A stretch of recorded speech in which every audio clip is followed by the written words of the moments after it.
আমি তোমাকে বলেছিলাম না, আমাদের পরী সমস্ত বাধা পেরিয়ে আমাদের কোলে ফিরে আসবে।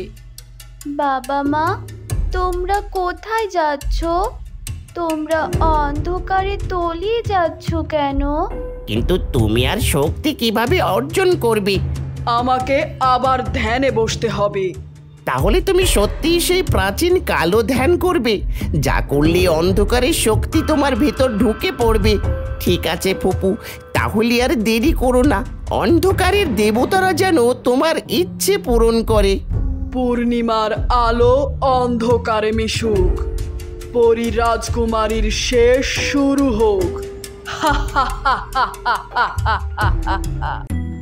এসো এসো কাল নিশাচর, আমি তোমাকে আহ্বান করছি। তুমি আমার ডাকে সাড়া দাও, আমাকে সাহায্য করতে তুমি চলে এসো।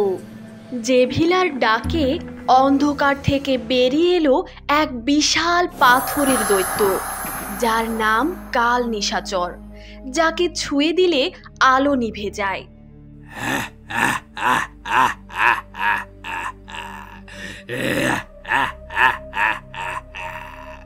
কি হলো অন্ধকারের রানী? আজ এত বছর পরে আমার ঘুম ভাঙালে কেন? আজকে আমাকে হঠাৎ মনে করলে কেন? তোমার ঘুম ভাঙানোর জন্য আমি সত্যি দুঃখিত কাল নিশাচর।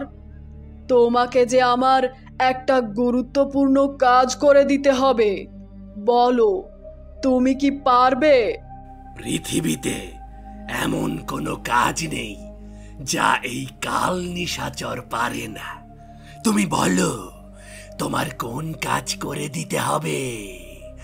তবে আমার একটা শর্ত আছে, বিনিময়ে আমার কিছু চাই। তুমি চিন্তা করো না, তুমি যা চাইবে আমি তোমাকে তাই দেব, কিন্তু আমার কাজটা করে দিতে হবে। কাজটা কিন্তু সহজ নয়। তুমি কি ভুলে গেছো যে কোনো কাজ আমার কাছে কঠিন নয়? সব কাজ আমার কাছে সহজ। এবার তুমি বলো, তোমার কাজটা কি? বলো।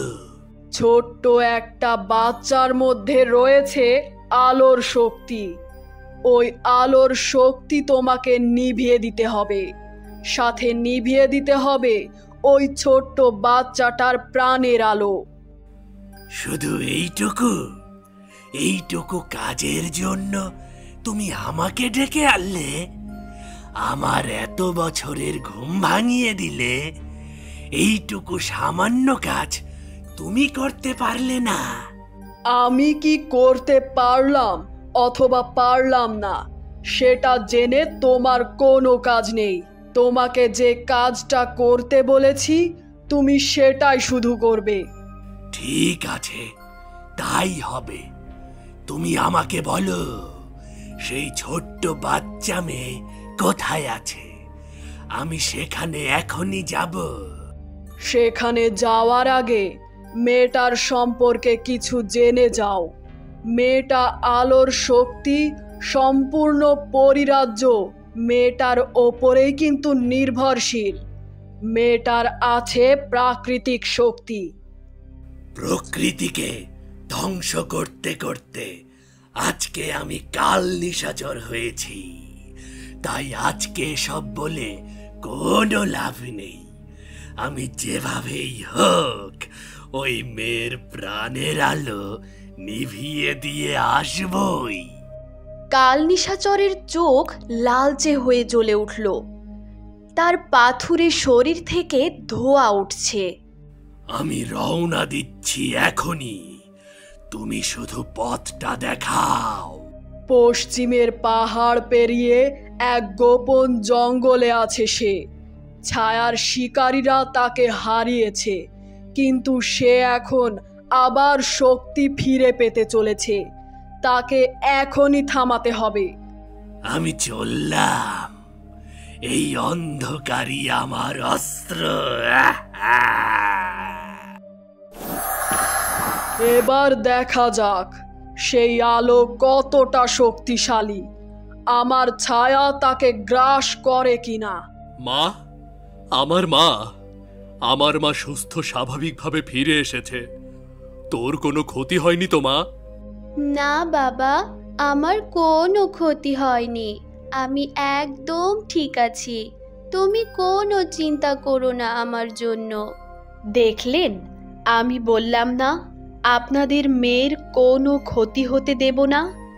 আমরা সর্বস্ব দিয়ে চেষ্টা করেছি, সব সময় আপনার মেয়ের ওপর নজর রেখেছি।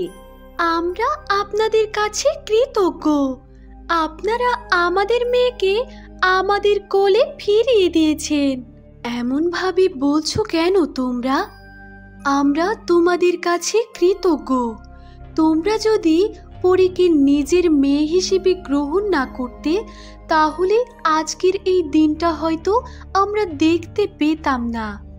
নিশ্চয় পরী তার শক্তি অর্জন করে এসেছে। পরী, তুমি কি নিজের মধ্যে কোনো পরিবর্তন লক্ষ্য করছো? পরিবর্তন বলতে শুধু আমি নিজেকে কোমল হৃদয় থেকে কঠিন হৃদয় হওয়ার অনুভূতি টের পাচ্ছি। তার মানে শত্রুপক্ষকে ঘায়েল করার শক্তি তোমার মধ্যে ঢুকে গেছে, তাই তোমার নরম হৃদয় কঠিন হয়েছে। আমরা চাই এই নরম বিদায় আরো কঠিন হোক, ইস্পাতের ন্যায়। তবে এখন আমাদেরকে এখান থেকে অন্যত্র যেতে হবে। কিন্তু কেন? আমরা তো এখানে ভালোই আছি। পরী এখানে সুস্থ স্বাভাবিকভাবেই রয়েছে। তোমরা টের পাচ্ছ না? ছায়া ঘনিয়ে আসছে। পরীকে আক্রমণ করতে ছায়া ঘনিয়ে আসছে আমাদের দিকে। মানে কি বলতে চাও? আবার কোনো বিপদ আমাদের দরজায় হানা দিল? এই বিপদ কবে শেষ হবে? এক বিপদ থেকে রক্ষা পেতেই আরেকটা বিপদ এসে হাজির। যতদিন না ওই অন্ধকারের রানী পরাজিত হচ্ছে, ততদিন এই বিপদের মোকাবেলা করে যেতেই হবে।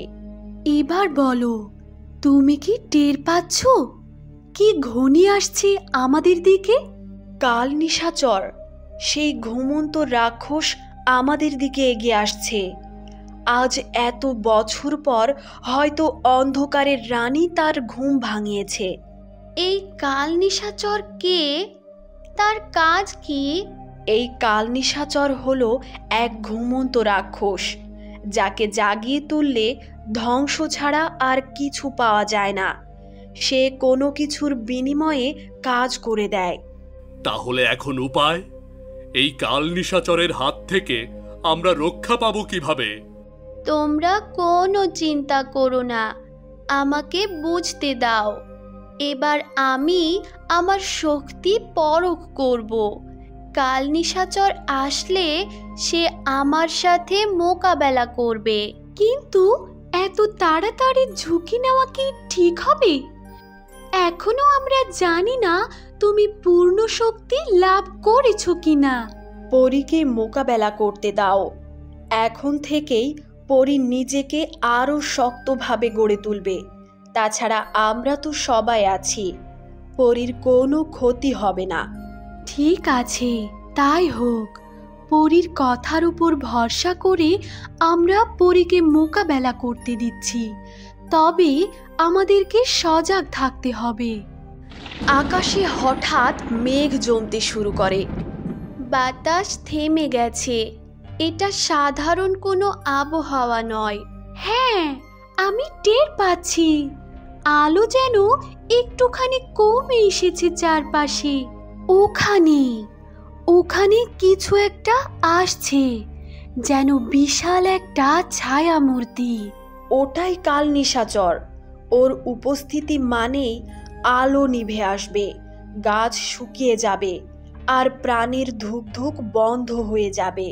আমরা কি করব? আমি আর আমার স্ত্রী তো সাধারণ মানুষ। আমরা কিভাবে এর মোকাবেলা করব? আমি একা যাব। আমি চাই না তোমাদের কেউ বিপদে পড়ুক। না পড়ি, একা না, তুমি সামনে থাকবে। কিন্তু আমরা সবাই থাকব তোমার পেছনে। মনে রেখো, তোমার মধ্যে শুধু শক্তি নয়, ভালোবাসাও আছে। সেই ভালোবাসা তোমাকে হারতে দেবে না। আলো রাজ্যের ছোট্ট মেয়ে, আমি চলে এসেছি। এবার দেখা যাক আমার আলোর শক্তি কতটা প্রস্তুত। কি? এ কেমন শক্তি? এ হলো সত্যের আলো, ভালোবাসার আলো। আমি এই শক্তিকে ভয় পাই না। তুমি আমাকে ভয় পাচ্ছ না? এই ঘুমন্ত রাক্ষসকে ভয় পাচ্ছ না? তাহলে দাঁড়াও, আমি আসছি তোমার কাছে। তোমাকে আমি আমার হাতের মুঠোয় পিষে ফেলবো। ঠিক আছে, তুমি আসো, আমিও দেখি তোমার শক্তি কতটুকু।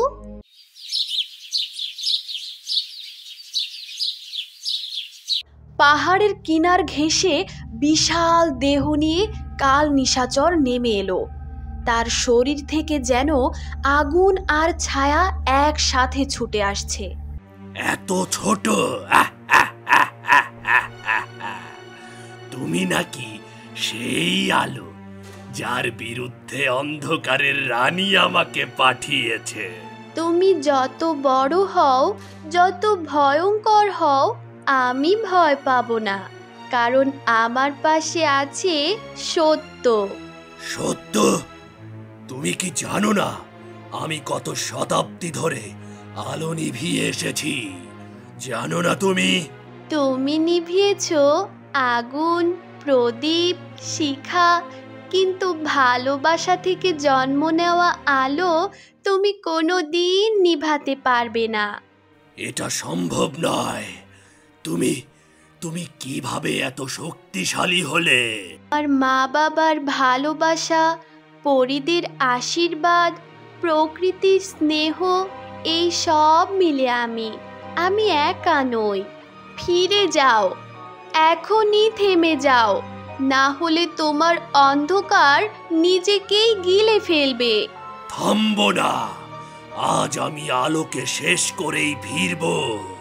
আমি তোমাকে বলছি, তুমি ফিরে যাও কাল নিশাচর, না হলে নিজের প্রাণটা চলে যাবে। কিন্তু তুমি কে? তোমার আসল পরিচয় কি? অন্ধকারের রানী তোমার পরিচয় সম্পর্কে আমাকে কিছুই বলেনি।